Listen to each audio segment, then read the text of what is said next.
In Dubai's towering glass monuments to wealth and success, where million-dollar deals are closed over champagne and luxury cars line every street, a single 3 a.m. text message between a married executive and a young cleaner would trigger a chain of events ending in tuberculosis, terror, and premeditated murder. Have you ever felt so suffocated by your own perfect life that you'd risk destroying everything for just one moment of genuine connection? Have you ever been so lonely in a crowded room that you'd make choices your rational mind would never approve? Tonight, you'll witness exactly how that dangerous combination of isolation and desperation can transform an ordinary person into a cold-blooded killer. This isn't just another true crime story about infidelity gone wrong. This is about how Dubai's glittering facade hides a brutal reality for millions of expatriate workers, where strict laws, cultural taboos, and systematic exploitation create the perfect storm for tragedy. Where a moment of human weakness becomes a death sentence, and where the powerful will sacrifice anyone to protect their secrets. But here's what the international headlines refuse to tell you about Arjun Kapoor and Maria Santos. Here's why a successful businessman with everything to lose chose murder over exposure. And by the end of this investigation, you'll understand exactly how a forbidden romance in one of the world's most surveilled cities stayed hidden for months, until one desperate woman's final plea for help sealed her own fate. Before we expose this nightmare that Dubai tried to bury, I need to address something that breaks my heart every single video. Right now, over 80% of you watching this will walk away having learned these crucial life-saving lessons, but you'll never hit subscribe. You'll absorb this knowledge that could prevent you or someone you love from making similar fatal mistakes, but you won't take 1 second to support the channel that spent weeks researching Maria's story. If you've ever felt trapped by your circumstances or made a choice you couldn't take back, subscribe now, because Maria Santos will never get that chance again. Dubai in 2023 wasn't just a city. It was a carefully constructed illusion. Behind every gleaming skyscraper and gold-plated shopping mall existed two completely separate worlds that were never supposed to touch. The first belonged to expatriate professionals like Arjun Kapoor, where six-figure salaries bought penthouse apartments and business-class flights home to visit family. The second belonged to workers like Maria Santos, where 12-hour shifts earned just enough to send money home while living 4 people to a room. Arjun had arrived in Dubai 5 years earlier with the same dreams as thousands of Indian professionals: make enough money to secure his family's future, then return home as a success story. At 44, he had achieved everything he'd planned. Regional manager at a multinational corporation. Luxury apartment in Dubai Marina. Respect from colleagues who saw him as the model immigrant who'd mastered the system. But success in Dubai came with a price most people never discussed. The constant pressure to maintain appearances. The 12-hour workdays that left no time for genuine relationships. The suffocating knowledge that one mistake, one scandal, one moment of controversy could result in immediate deportation and career destruction. Arjun's marriage back in Mumbai had become a series of video calls and guilt-laden conversations about money transfers and property investments. Every night, he returned to his pristine apartment overlooking the Persian Gulf, surrounded by luxury that felt increasingly hollow. The silence was deafening, the isolation was crushing, and the weight of pretending to be fulfilled was slowly destroying him from the inside. Maria Santos represented everything Dubai's tourism board would never advertise. 26 years old, she'd left her family in the Philippines 2 years earlier after promises of good wages and comfortable living conditions. Reality hit hard. The kafala system meant her employer controlled her visa, her movement, her very right to exist in the country. Her passport had been confiscated upon arrival, a common practice that trapped domestic workers in situations they couldn't escape. Working as a cleaner in Dubai's financial district, Maria earned a fraction of what the executives she served made in a single day. She shared a cramped room with 3 other Filipino workers, sending most of her salary home to support her younger siblings' education. Her dreams of advancement had been replaced by simple survival. What made Maria dangerous to the established order wasn't rebellion, it was hope. Despite everything, she still believed things could improve. She studied English during her few free hours. She saved every possible dirham for a future she refused to stop planning. That optimism made her vulnerable in ways she couldn't comprehend. Dubai's legal system created the perfect environment for tragedy. Adultery wasn't just morally condemned, it was a criminal offense punishable by imprisonment and deportation. For expatriate workers, even the accusation could mean immediate termination and forced departure. The UAE's surveillance state monitored communications, tracked movements, and maintained detailed records of every resident's activities. These weren't just laws. They were weapons that could be deployed against anyone who threatened the social order. The powerful understood this system could be manipulated. The vulnerable discovered too late that justice and the law weren't the same thing. I want you to comment right now. Have you ever felt completely invisible in a crowded room? Because what happens next will show you exactly how dangerous that feeling can become. When two people from these separate worlds collided, the consequences weren't just personal. They were deadly. The first encounter happened on a Tuesday night in March, when Dubai's corporate towers emptied except for the cleaning crews and a few workaholics burning the midnight oil. Arjun had stayed late preparing quarterly reports, the kind of tedious financial analysis that kept him relevant but slowly killed his soul. The building's air conditioning hummed its familiar tune as he walked toward the elevator, briefcase in hand. Maria was mopping the marble floors near the reception desk, her movements efficient and practiced. She'd learned to work quietly, invisibly, the way employers preferred. Most executives walked past cleaners like they were furniture, useful but unworthy of acknowledgement. But Arjun paused. Maybe it was the exhaustion, or maybe it was the way Maria looked up with genuine surprise when he said "good evening" in English. Their first conversation lasted 30 seconds. Polite small talk about working late, the weather, nothing significant. Yet something about her shy smile and the intelligence behind her eyes made him remember her name when she mentioned it. The next week, he found himself staying late again. This time, their conversation stretched to 5 minutes. Maria mentioned missing her family back home. Arjun shared his own struggles with isolation, the difficulty of maintaining relationships across continents. Two lonely people recognizing their reflection in each other. Within a month, these accidental encounters became intentional. Arjun would time his late nights to coincide with Maria's cleaning schedule. They'd share coffee from the office machine, talking about their dreams, their fears, their frustrations with life in Dubai. For Maria, these conversations were the highlight of her week. Moments when someone treated her like a human being rather than invisible help. For Arjun, Maria represented everything his carefully constructed life lacked. Authenticity, warmth, someone who listened without judgment and responded with genuine emotion. She made him remember who he'd been before Dubai's competitive culture had hardened him into a networking robot focused solely on career advancement. The transformation from friendship to something deeper happened gradually. A touch that lasted too long when Maria handed him coffee. Eye contact that communicated more than words. Text messages that started professional but became increasingly personal. Arjun found himself thinking about Maria during board meetings, checking his phone obsessively for her messages. By June, they'd crossed every line that Dubai's legal system was designed to protect. Their first kiss happened in an empty conference room at 2 a.m., surveillance cameras watching from corners they'd forgotten existed. Hotel rooms became their sanctuary, anonymous spaces where they could pretend the outside world didn't matter. Maria knew the risks better than Arjun did. Her employer had warned all domestic workers about inappropriate relationships with locals or expatriates. Deportation wasn't just a threat, it was a promise.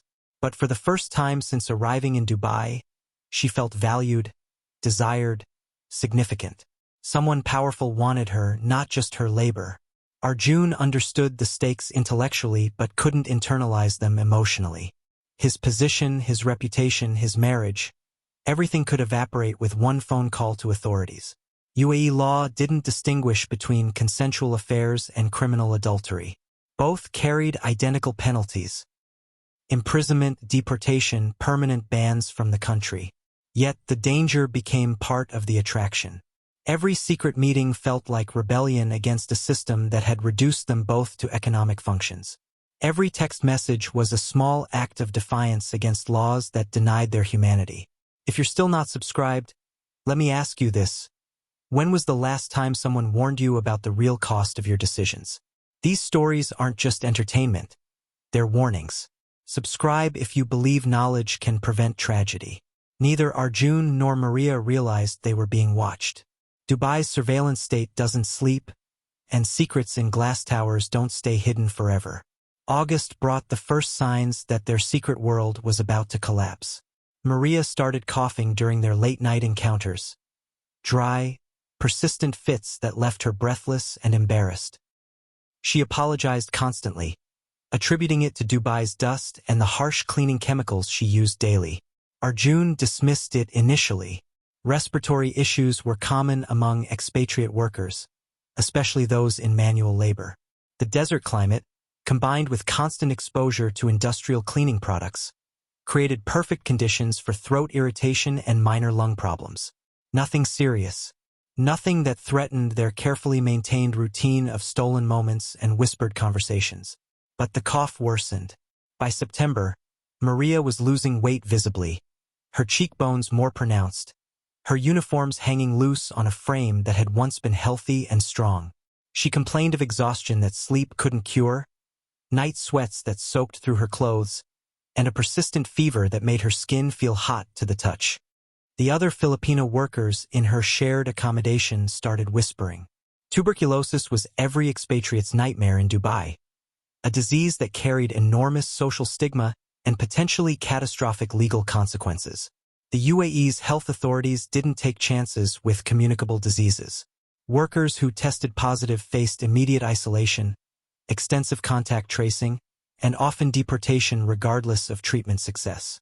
Maria tried hiding her symptoms from her employer, knowing that even the suspicion of tuberculosis could trigger an investigation that would expose her affair with Arjun.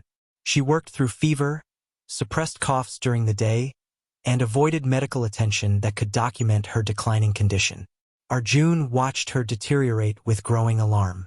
The woman who'd brought joy and authenticity into his sterile existence was fading before his eyes.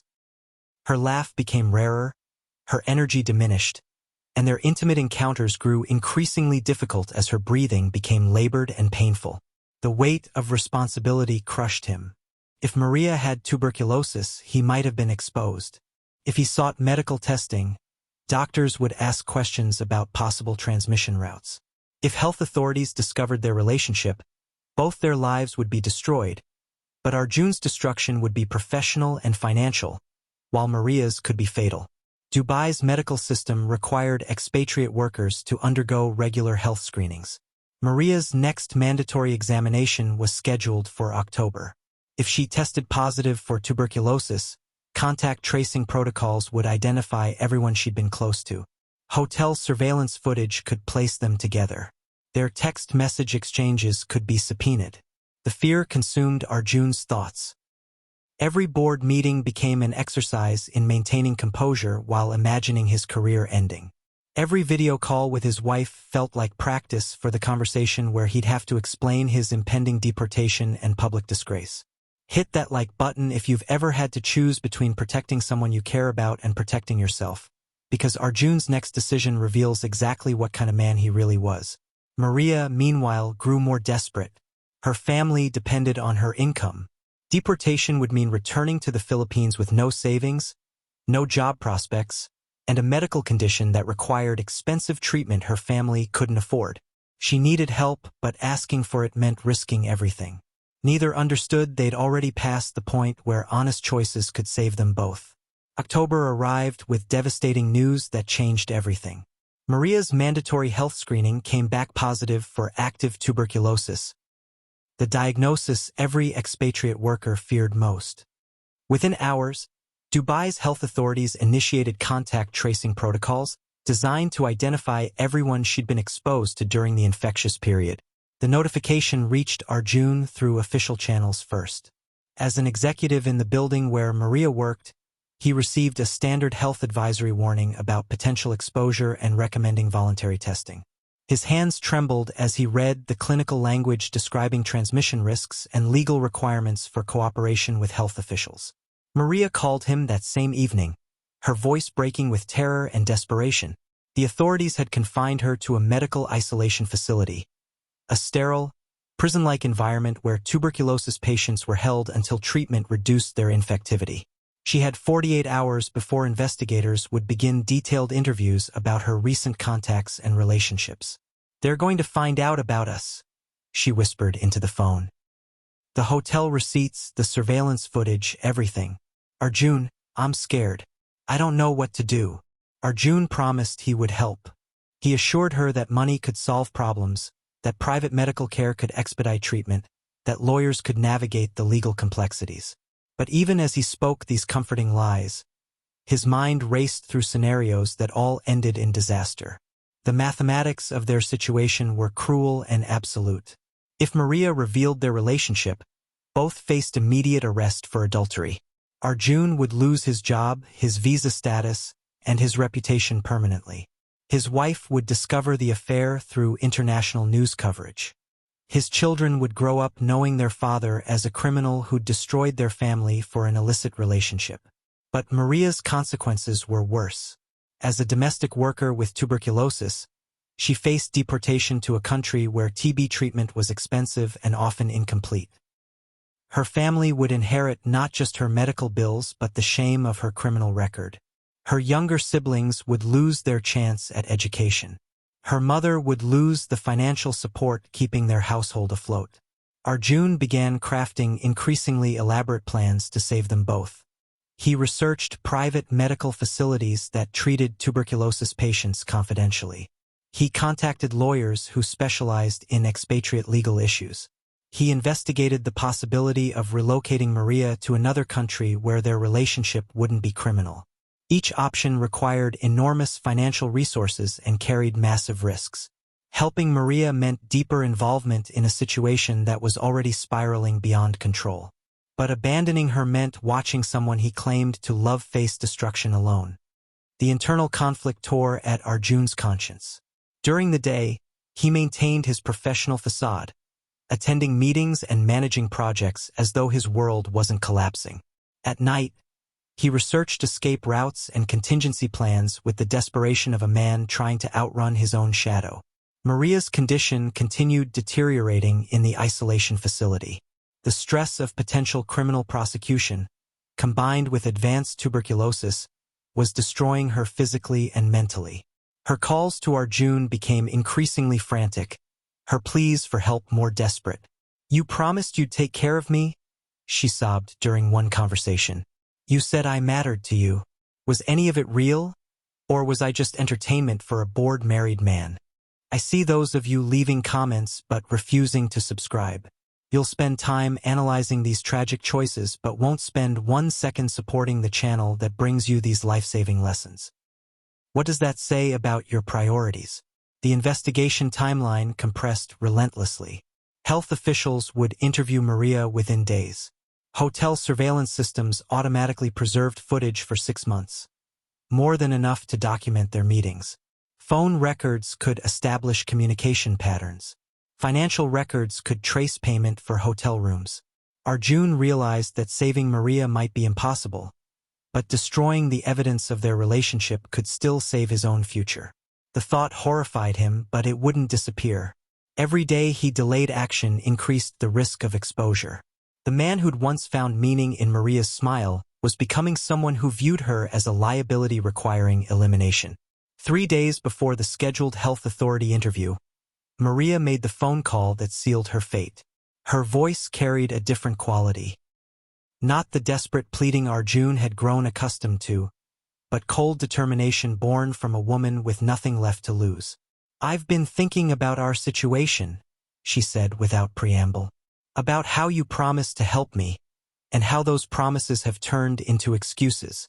Arjun was in his office, pretending to review contracts while his world crumbled around him.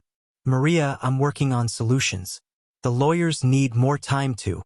"Stop lying to me." Her interruption cut through his rehearsed explanations. "I know what's happening.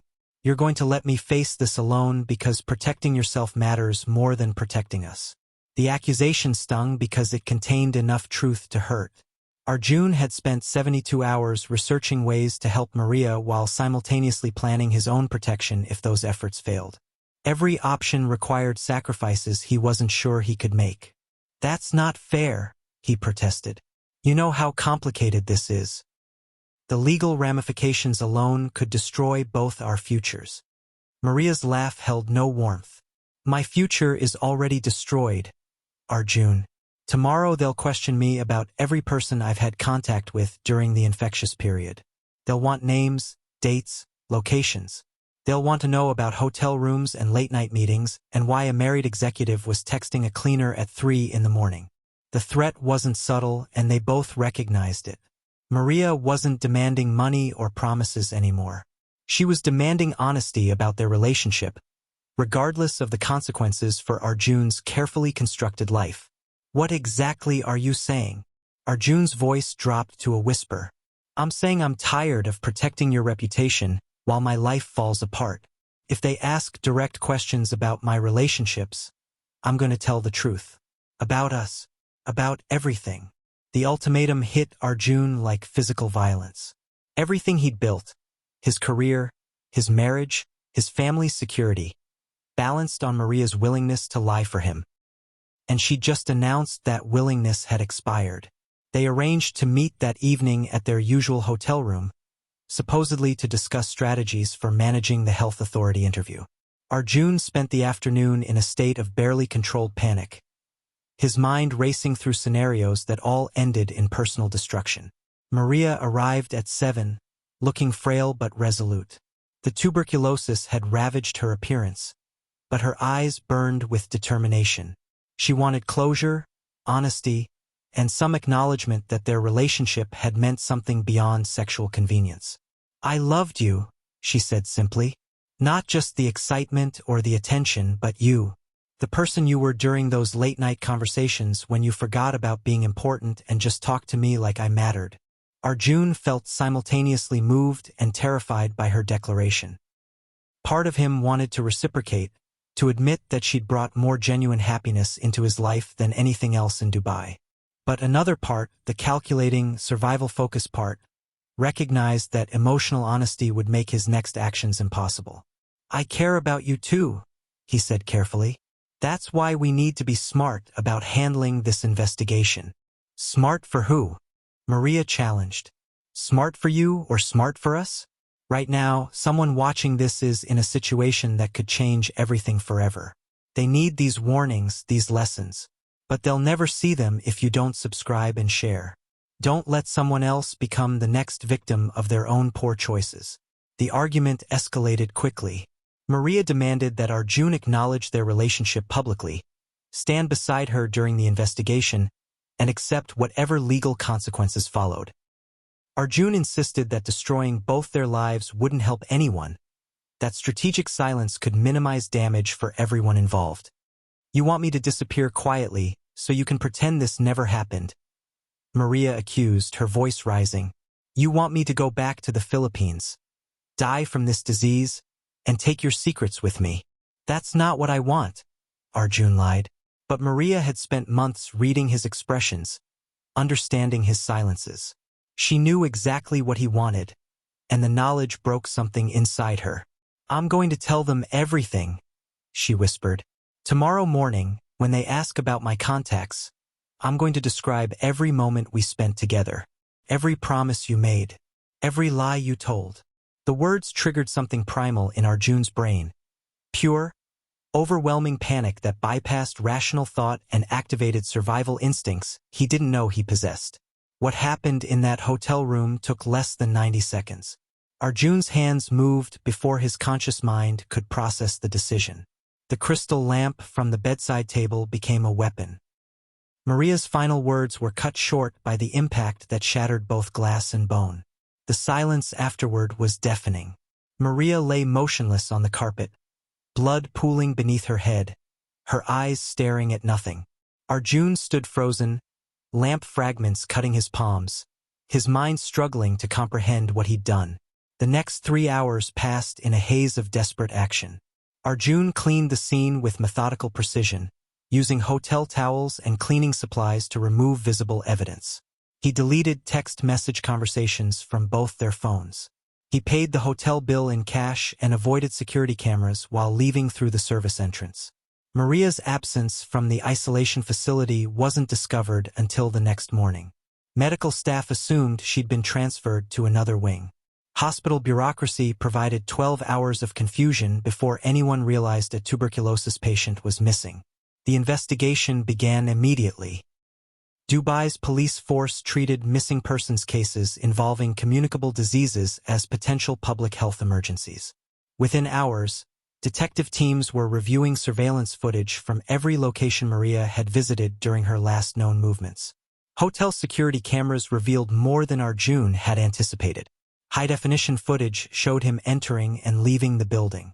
Digital timestamps matched his credit card transactions. His appearance, disheveled clothing, cuts on his hands, contradicted his later statements about spending the evening alone at home. Phone records provided damning evidence. Despite Arjun's attempts to delete their conversations, telecommunications companies retained backup data for legal compliance. Months of romantic messages, intimate photos, and desperate final exchanges painted a clear picture of their relationship. Maria's body was discovered 2 days later in a construction dumpster 3 blocks from the hotel. The medical examiner's report confirmed blunt force trauma as the cause of death. Forensic analysis of the wound patterns matched fragments of the crystal lamp found at the scene. Arjun's arrest happened at his office during a routine Tuesday morning meeting. Handcuffs clicked around his wrists while colleagues watched in stunned silence.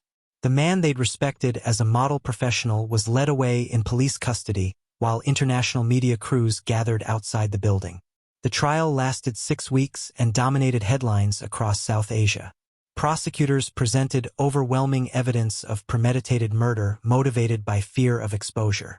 Hotel surveillance, phone records, financial transactions, and forensic evidence created an airtight case against Arjun. Defense attorneys argued temporary insanity caused by extreme stress and fear of legal consequences. They portrayed Arjun as a victim of Dubai's harsh legal system who'd panicked when faced with impossible choices. The strategy failed completely. Witness testimonies destroyed Arjun's credibility. Hotel staff described suspicious behavior during his final visit. Maria's fellow domestic workers testified about her deteriorating health and growing desperation. Medical experts explained how tuberculosis treatment could have saved her life if she'd received proper care instead of being murdered. Tell me in the comments, what would you have done in Arjun's position? And be honest, would you have had the courage to face the consequences instead of choosing murder? The verdict was unanimous. Guilty of first-degree murder with aggravating circumstances. The judge sentenced Arjun to life imprisonment without possibility of parole. His deportation following completion of his sentence would return him to India as a convicted killer whose actions had disgraced his family permanently. Maria Santos died because multiple systems failed her simultaneously. The kafala system that trapped her in exploitative working conditions. The legal framework that criminalized consensual relationships between adults. The social structures that rendered domestic workers invisible to those who benefited from their labor. But focusing solely on systemic failures misses the most crucial lesson. How ordinary people become capable of extraordinary evil when fear overrides moral judgment. Arjun Kapoor wasn't a monster when this story began. He was a lonely man making poor choices under tremendous pressure. Every decision he made, pursuing the affair, maintaining the secrecy, choosing violence over accountability, followed logical patterns that millions of people could understand, even if they wouldn't admit it. The transformation from unfaithful husband to murderer happened gradually. Each small compromise of his integrity made the next compromise easier. Each lie told to protect his reputation made honesty more difficult. Each moment he prioritized his comfort over Maria's well-being prepared him for the final choice to prioritize his freedom over her life. This gradual moral erosion affects more people than anyone wants to acknowledge. How many relationships are built on power imbalances that exploit vulnerability? How many secrets are maintained through emotional manipulation? How many people justify harmful actions by focusing on their own potential losses rather than others' actual suffering? Recognition is the first line of defense. When you find yourself making excuses for behavior that hurts others, you're already on a dangerous path. When you start viewing other people as problems to be managed rather than humans deserving respect, you've crossed into territory where terrible things become possible. Maria's story reveals how quickly desperation can escalate into violence. Arjun spent months planning to help her, then hours planning to silence her. The gap between those two decisions was measured in moments of panic where self-preservation overwhelmed everything else he claimed to believe. The warning signs were present throughout their relationship. Arjun consistently prioritized his needs over Maria's safety. He made promises he couldn't keep while avoiding actions that required genuine sacrifice. He treated their affair as entertainment while Maria treated it as salvation. Maria's voice was silenced forever, but yours doesn't have to be. Subscribe to ensure these stories reach the people who need them most. Your subscription could literally save a life. Understanding power dynamics is essential for preventing similar tragedies. Whether in romantic relationships, workplace situations, or family dynamics, recognize when someone has leverage over another person's basic needs or legal status. Those imbalances create opportunities for exploitation that can escalate into violence. Share this video with someone who needs to hear Maria's story. Don't let her death be meaningless. Most importantly, understand that good people are capable of evil actions when they prioritize their own comfort over others' humanity. The capacity for harm exists within everyone, but recognizing that capacity is the first step toward ensuring it never controls your choices. Today, Arjun Kapoor sits in a Dubai prison cell, serving a life sentence for a crime that took 90 seconds to commit but months to orchestrate. His family in India has disowned him. His former colleagues speak of him in past tense.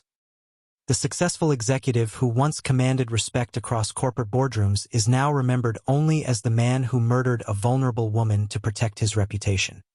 Maria Santos is buried in a small cemetery outside Manila, her dreams of supporting her family's education dying with her. Her younger siblings lost their chance at better lives. Her mother lost the daughter who'd sacrificed everything to give them hope. The woman who'd traveled thousands of miles seeking opportunity found only exploitation and death. Their story isn't unique. Across Dubai and similar cities worldwide, power imbalances between expatriate workers and those who employ them create conditions where tragedy becomes inevitable. Legal systems that criminalize human relationships while protecting economic exploitation ensure that vulnerable people remain vulnerable. But individual choices still matter. Every person who reads about Arjun's actions can recognize the moments where different decisions could have prevented murder. The choice to end the affair when it became dangerous. The choice to seek legitimate help for Maria's medical condition. The choice to accept legal consequences rather than create deadly ones. These moments of moral decision exist in everyone's life. Recognizing them requires honest self-examination about how you treat people with less power than you possess.